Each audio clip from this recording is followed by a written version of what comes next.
बिस्मिल्लाहिर्रहमानिर्रहीम। Welcome back to my YouTube channel AI with Noor. हमने Keras यानी डीप लर्निंग केरास के साथ स्टार्ट किया हुआ है। आज हम देखेंगे image classification with ANN. Artificial neural network को हमने डिटेल से पढ़ा था, फिर हमने एएनएन के साथ क्लासिफिकेशन पे काम किया एंड देन हमने एएनएन के साथ रिग्रेशन पे काम किया।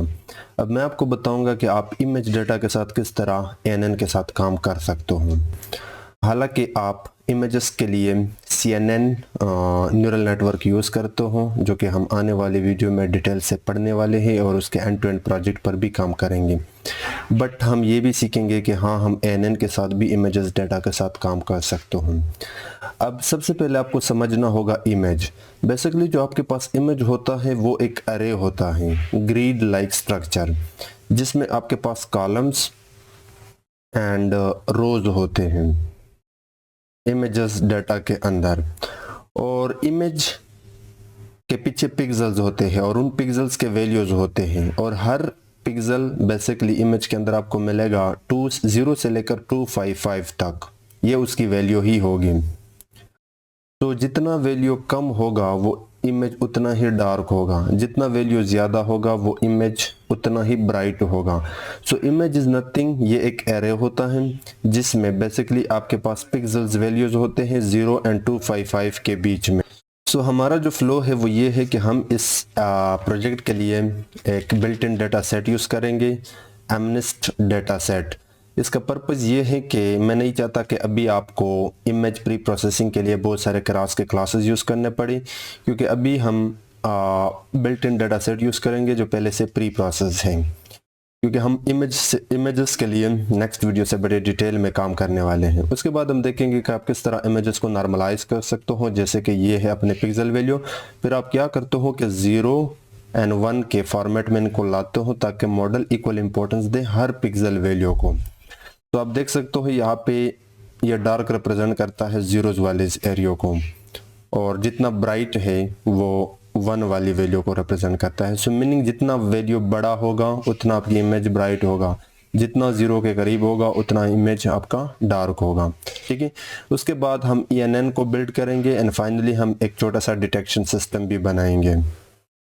कोड मैंने पहले से इम्प्लीमेंट किया है, मैं आपको जल्दी से एक्सप्लेन करके देता हूँ। हमने यहाँ पे टेंसरफ्लो को इंपोर्ट किया है, टेंसरफ्लो से केरास को इंपोर्ट किया है, आप डायरेक्टली भी कर सकते हो, और इसी तरह टेंसरफ्लो के केरास से सीक्वेंशियल को इंपोर्ट किया है, जिससे आप न्यूरल नेटवर्क के आर्किटेक्चर को बिल्ड करते हो स्टैक वाइज। ये हम पिछले 2 प्रोजेक्ट में ऑलरेडी देख चुके हैं। एंड देन केरास के लेयर से हमने dense layer and flatten layer import किया है। डेंस लेयर बेसिकली आपको फुली कनेक्टेड लेयर बिल्ड करने में हेल्प करता है।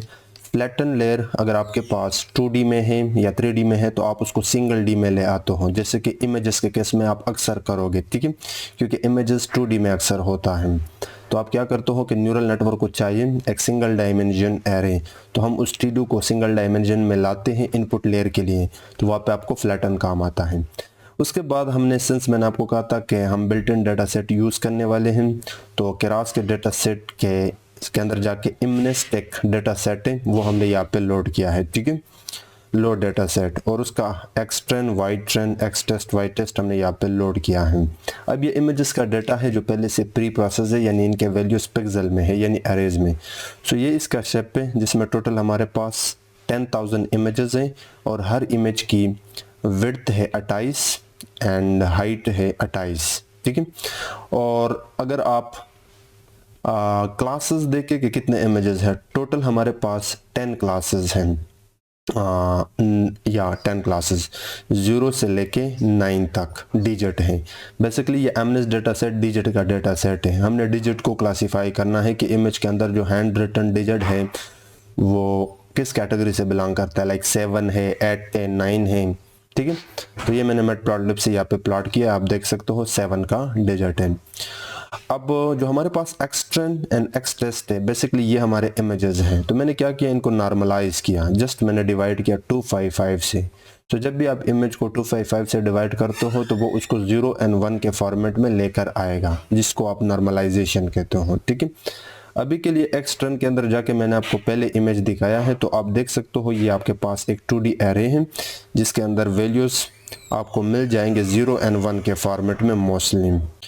उसके बाद हमने ANN का आर्किटेक्चर यहाँ पे बिल्ड किया है। तो सबसे पहले मॉडल बनाया, ये है हमारा लेयर। लेकिन लेयर में जाने से पहले हमने अपना इनपुट डाटा जो था उसको फ्लैटन किया, क्योंकि आप देख सकते हो, अगर मैं आपको दिखाऊँ, ये आपका 2D में है, हमने इसको 1D में लेकर आया, क्योंकि आपको न्यूरल नेटवर्क को 1D में दिखाना होगा। तो उसके लिए आप फ्लैटन लेयर यूज़ करते हो और शेप हमने 28 बाई 28 दिया। अगर आपकी इमेज का 224 है तो आप यहाँ पे 224 बाई 224 देते हो, ठीक है। ये है हमारा हिडन लेयर जिसमें 128 न्यूरॉन्स है, एक्टिवेशन फंक्शन वैल्यू है।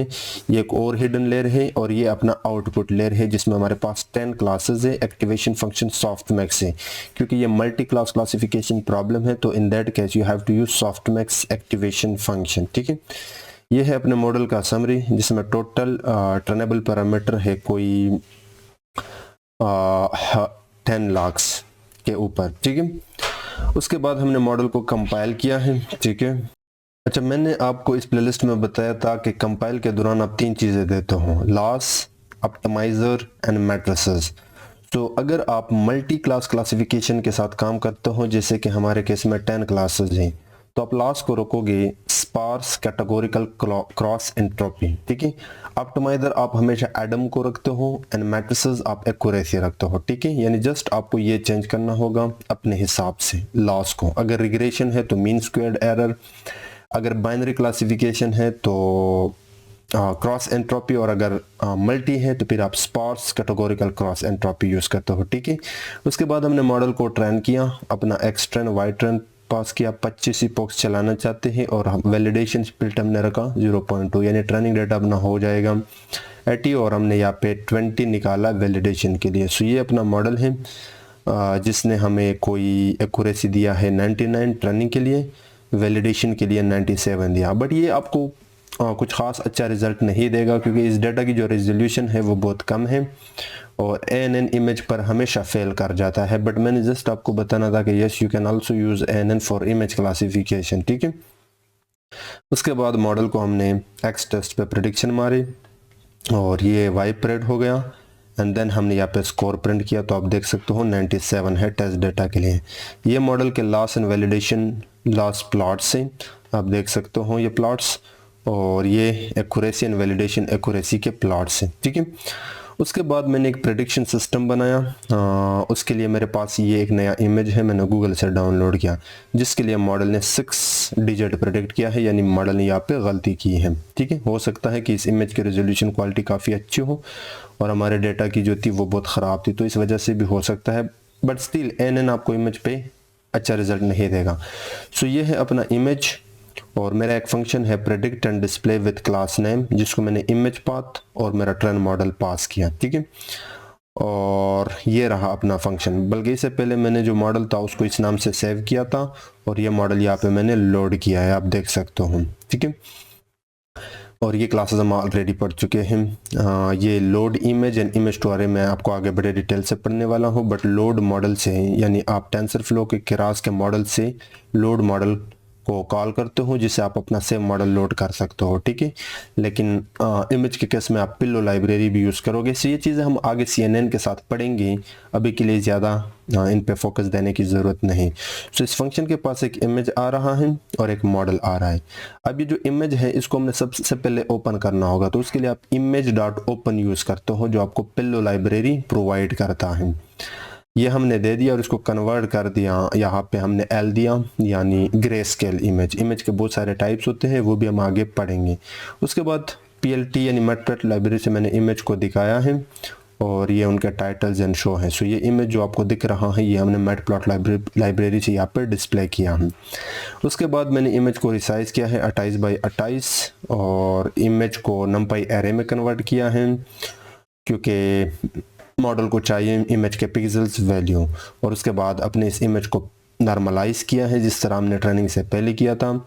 और ये एक हमेशा आप यूज़ करोगे डायमेंशन को एक्सपेंड करने के लिए ताकि आप बैचेस ऐड कर सको। सो फाइनली ये है हमारे पास इमेज एरे। सो मॉडल से हमने इस पर प्रेडिक्ट मारा। अब यहाँ पे 10 प्रोबेबिलिटीज़ होंगी, तो जो सबसे मैक्सिमम है उसका क्लास हमने निकाला। ये है प्रेडिक्टेड क्लास और उसको स्ट्रिंग में कन्वर्ट कर दिया और क्लास नेम में स्टोर कर दिया और finally predicted class name and prediction यानी जो प्रोबेबिलिटी है वो यहाँ पे हमने प्रिंट किया। सो यू कैन सी कि अब हमारे पास मॉडल ने 6 प्रेडिक्ट किया है इस इमेज के लिए, हालांकि इमेज में 5 हैं और ये है वो प्रोबेबिलिटीज़। ठीक है, एक और इमेज मैंने पास किया है 3 डिजिट का और मॉडल ने वही 6 प्रेडिक्ट किया है। सो यू कैन सी कि आपने NN के साथ इमेज क्लासिफिकेशन का एक फ्लो देखा, एक प्रोजेक्ट देखा, हालांकि मॉडल का जो रिज़ल्ट है वो काफ़ी ख़राब है। यहाँ पे कुछ रीजंस हो सकते हैं, ये मॉडल सम टाइम आपको सही डिजिट भी प्रेडिक्ट करके देगा, बट ये फ्लो है, आप इसी तरह इमेज क्लासिफिकेशन करते हो ANN के साथ। लेकिन हमने यहाँ पे since built in data use किया है जो कि पहले से प्री प्रोसेस था, लेकिन जब हम आगे CNN के साथ काम करेंगे तो वहाँ पे हम प्रॉपर क्लासेस देखेंगे क्लास के कि इमेजेस के लिए प्री प्रोसेसिंग के लिए, इमेजेस को नंबर एरे में कन्वर्ट करने के लिए बहुत सारे क्लासेस है, वो हम सारे वहाँ पे देखेंगे और उससे पहले हम CNN को भी एक्सप्लोर करेंगे।